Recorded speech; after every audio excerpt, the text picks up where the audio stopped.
So if you tuned into the live stream Monday morning, which would have been New Year's Day, assuming you didn't have a hangover and could stand to look at a screen, then you probably saw the live stream where I was 3D printing this, which only took about an hour, and I'm trying not to reveal what it is just yet. But it does have something to do with this Windows XP gaming machine here.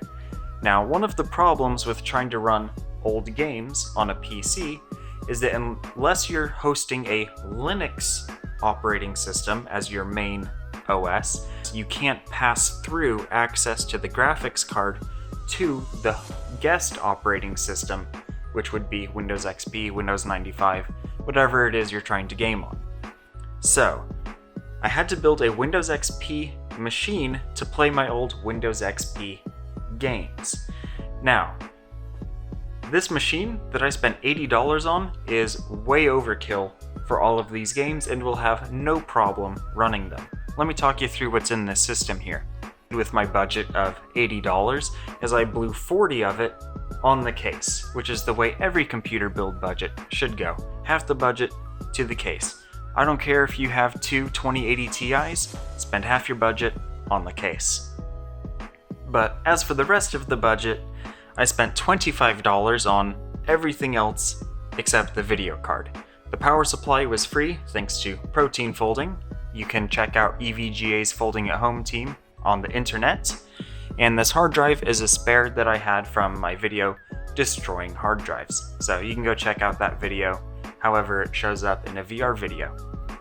So the core of the system here, I have a motherboard which had a cool copper heat pipe on it going from the south bridge to the north bridge, and the RAM, which is 8 gigs of DDR2, which also looks cool thanks to those copper heat pipes on it, which are completely unnecessary. And the processor is an Intel Q6600, 4 cores. It was cool for the day. And then this cooler came with it. So $25 got me a computer on Craigslist that had all those core components in it, and I took the case, flipped it on another PC, along with some other much better parts in there, like an FX 8370, but that's another video about flipping things on Craigslist. Let's take a look at these Windows XP games, and then you're gonna understand how overkill this computer actually is. Your hard drive will need between 9 to 12 megabytes of free space, depending on if you're running Windows 95 or 3.1. Your CD-ROM drive has to be a 2x. One of the games I really enjoyed as a kid was Jimmy Neutron versus Jimmy Negatron, and the system requirements on this: a Pentium 2 processor at 266 megahertz or higher. The first 2 Harry Potter PC games. These were way better than the console versions, and I've gone back and played the GameCube ones, and they just don't compare to the PC version.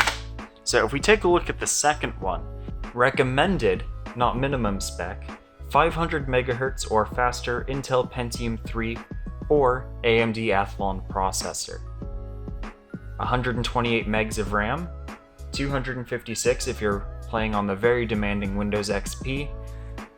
Need for Speed Hot Pursuit 2, it's pretty similar. I've got some CDs that came in cereal boxes, you don't see that anymore. And then this game I remember playing on an Intel Pentium 3 system as a kid. Trying to find software for Windows XP is kind of difficult these days because Google tends not to recommend the search results, and you'd think Bing would only recommend old, outdated things, but it tends to recommend viruses more often. But I am rambling. That's where this comes in. This is a PCI Express bracket adapter for a Raspberry Pi. A Raspberry Pi will emulate anything Nintendo 64 and older. Now, the Nintendo 64 emulation, you're not going to get 60 FPS, but what are you expecting? The other thing this Raspberry Pi can do is run as a Steam Link. So if I wanted to emulate GameCube or Wii, or play something like Shadow of the Tomb Raider, which will for sure not run on a computer built like this, I can use the Steam Link to get that from the computer on the same network that's over in my home office. So I can just pop this guy in, right here, mounted underneath my existing video card so that I can use the fan on this to cool down the Raspberry Pi. There were two things I didn't do before printing this on a live stream. The first thing is I printed it in red instead of loading in some clear material, which would have better fit this.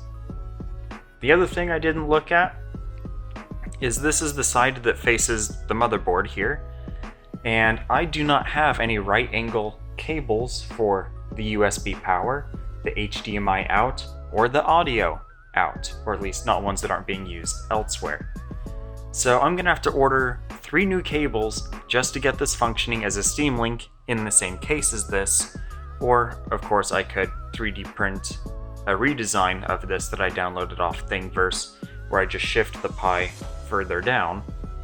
Having this as an HD PC, it'll play YouTube videos, it'll play movies, maybe not in 4K, but my projector is only 1280 by 800 anyway, so use this for everything that's modern or emulating, and then use this for all the classic PC games and some other non-demanding ones. Hopefully after the 5th time I've recorded this video because of various technical failures like having no audio during the live stream, having the camera too far back because I've never recorded with a 360 camera before today, hopefully this video turned out okay. If you want to look at other videos that for sure did turn out okay, check them out. What would normally be on the sides, but it's a VR video, so who knows where YouTube put those. Basically, go watch some more of my stuff. Leave a like below, comments, those are good too, and why not subscribe if you want to see more about retro gaming and getting this machine up and running. Because, as it turns out, there are some Windows XP games that would run on this that have been modified to run on modern OSs, such as Windows 10, and they're shareware, so you can download them for free. I'll be recommending some more of those games in the future.